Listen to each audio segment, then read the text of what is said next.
Ondo da, gai berri bat egingo diogu. Zenbaki osoak.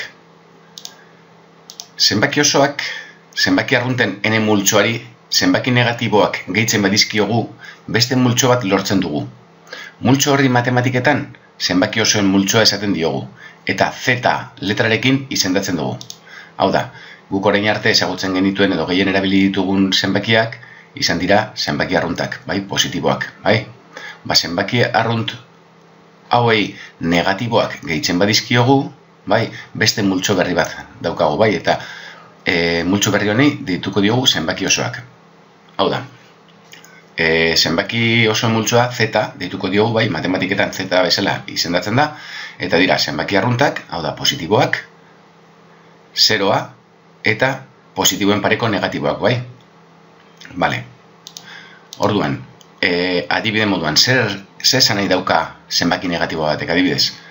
Neskatia honek, 20 euro zor ditut esaten duenean, berez, minus 20 euro kendu behar dituela bere dirutik esan nahi du, ez? Horregatik da minus 20, hori da zentzua, zenbaki negatibo baten zentzua, edo beste neska honek, 8 euro zor ditut, minus 8 izango litzateke, zor hori adierazten duen zenbakia, ez?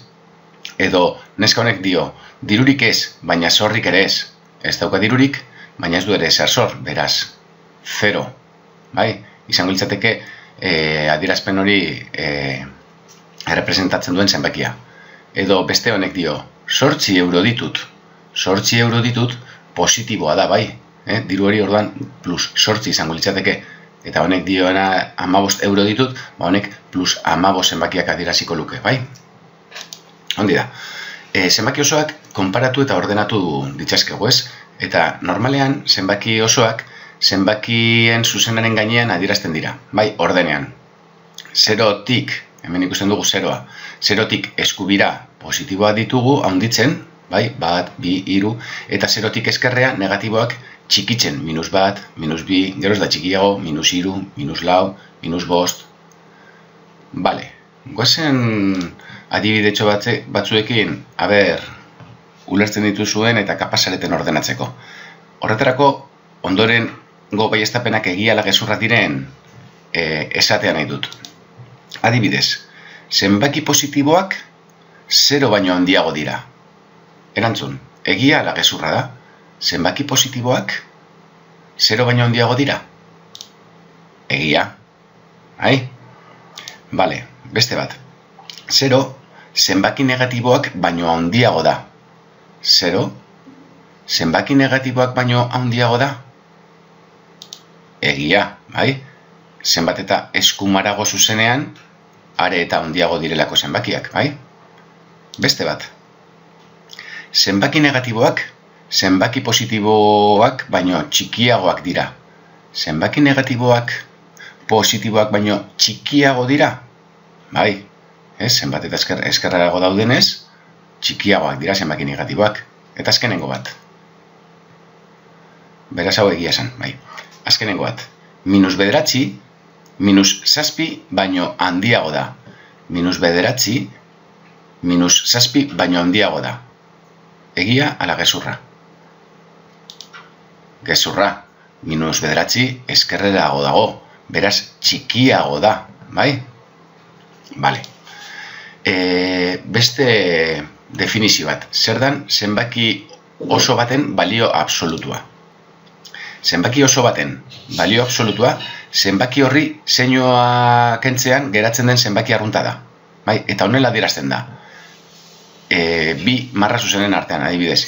Hemen adierazten ari dena da, A zenbakiaren balio absolutua, bai? Bi lerroen artean. A zenbakiaren balio absolutua, honela adierazten dugu, bale? Goazen adibide pare batekin hobetu ulertzera. Minus 7 balio absolutua 7 da, bai? Horrela idatziko genuke, bai? Da, alegia, zenbakiari ikurra zeinua kenduta, bai? Eta adirazi beharko genuke horrela, minus 7, bi marran artean, honek esan du, balio absolutua berdin 7. Bai? Beste adibide bat. Lauren plus lauren balio absolutua 4 da.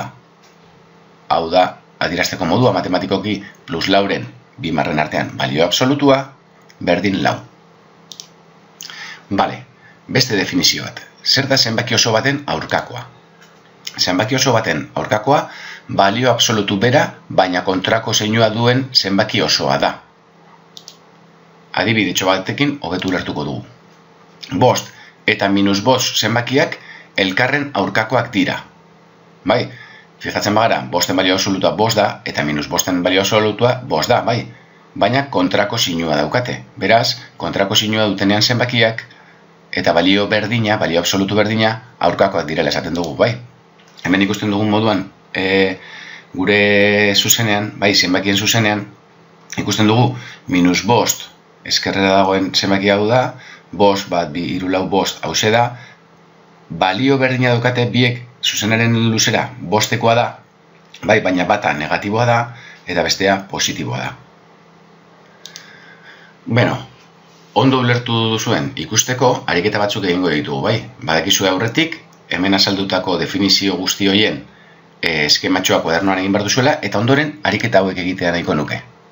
Bai, hemen ikusten dituzuen ariketa hauek kuadernoan kopiatu, eta ebatzi, bale? Venga, honekin gaurkoz nahikoa da.